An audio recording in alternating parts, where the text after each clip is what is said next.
పింఛన్ల పంపిణీ కూడా ఏంటంటే వాలంటీర్లకు ఏంటంటే ఇవ్వడానికి వీలుదని చెప్పి చెప్పడం జరుగుతుంది. చాలా దురదృష్టకరం.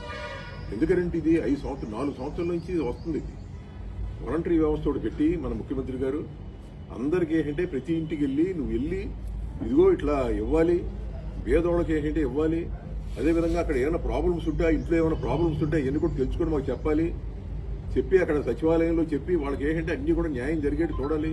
అమ్మఒడి కానీ నీ ఆసరా కానించి చూడండి, విద్యా దీవెన, వసతి దీవెన, కాపు నేస్తమని, చేయూతని ఇవన్నీ కూడా వస్తున్నాయి. ఈ రాని వాళ్ళకు కూడా వచ్చేటి చేయాలని చెప్పేసి వాళ్ళని అపాయింట్ చేస్తే ఇవాళ ఏంటంటే ఈళ్ళ అపాయింట్ చేస్తే అది వేరే విషయం. మరి ఈళ్ళ అపాయింట్ చేసిన వాళ్ళు కూడా ఈళ్ళేమో వాళ్ళని వద్దంటున్నారు. మరి పెద్దవాళ్ళు ఉండరు, తిరగలేని వాళ్ళు ఉండరు, మంచాల మీద ఉండరు. వీళ్ళందరికీ కూడా ఏంటంటే వచ్చి ఎక్కడో సచివాలయం దగ్గర తీసుకోవాలంటే తీసుకునేటువంటి పరిస్థితి. మనం అది కూడా చెప్పాలి.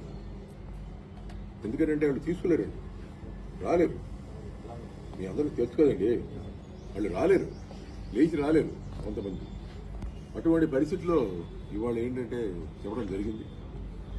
మరి పసుపు కుంకుమ ఇచ్చినప్పుడు ఏమైందంటే 2 రోజుల ముందు కూడా పసుపు కుంకుమ ఇచ్చారు కదా, 2 రోజుల ముందు కూడా పసుపు కుంకుమ ఇచ్చారు కదా. అప్పుడు పెట్టిన పసుపు కుంకుమ ఈ ప్రోగ్రాము 2 రోజుల ముందు కూడా ఇవ్వడం జరిగింది పూర్వం. అది ఆగలా.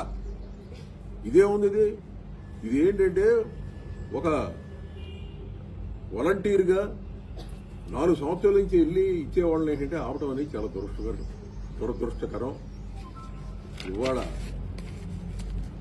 ఆ విధంగా జరిగినందుకు నిజంగానేంటంటే బాధపడుతున్నాం.